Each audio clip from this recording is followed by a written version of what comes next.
इसलिए आज से सब लोग मन संभाल लें। वहीं ललन सिंह के खिलाफ वोटर को धमकाने की एफआईआर दर्ज हो गई है। इस बीच ललन सिंह ने एक और धमकी दे दी है। उन्होंने कहा है कि हमें कोई चेंज छोटा करने की बात करेगा तो हम उसे छोटा कर देंगे।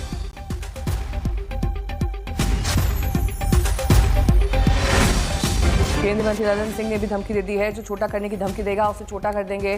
पहले से ये एफआईआर दर्ज है, इसी को जवाब देना है नोटिस का। इसके बावजूद ललन सिंह इस तरह के बयान दे रहे हैं।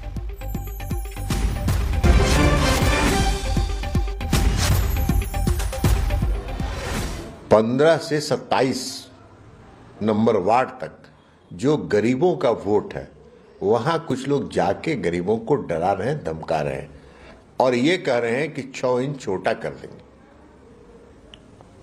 चुनाव है और चुनाव में अगर गरीबों को 6 इंच छोटा करने की धमकी देंगे तो खुद ही 6 इंच छोटा हो जाएंगे। इसमें कौन सा डराने की बात है? और गरीब गुरुआ जो है वो तो नीतीश कुमार का वोटर है, हमारा वोटर है, तो हम अपने वोटर की रक्षा नहीं करेंगे।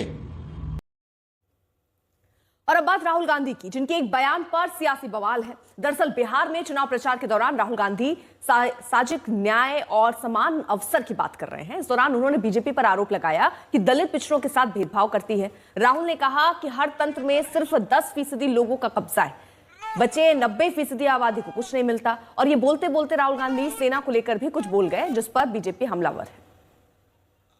अब आप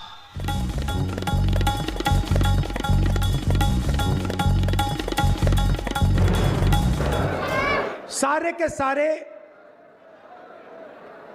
10% आबादी में से आते हैं। सारा बैंक का धन उनको जाता है, सारी नौकरियां उनको जाती हैं, ब्यूरोक्रेसी में उनको जगह मिलती है। आप जुडिशरी देखिए, वहां भी उनको सब मिलता है। सेना में उनका कंट्रोल है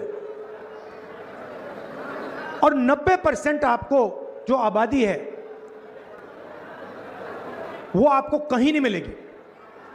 अब मेरा कहना है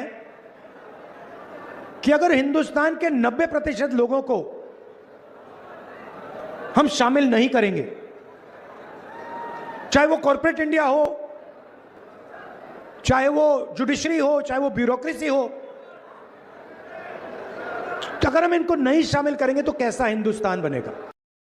राहुल गांधी के बयान पर बीजेपी ने कड़ी प्रतिक्रिया दी है। बीजेपी ने कहा कि सभी को उनका हक मिलना चाहिए। राहुल गांधी सेना का अपमान कर रहे हैं। मैं राहुल गांधी जी को आपके माध्यम से चुनौती देना चाहता हूं।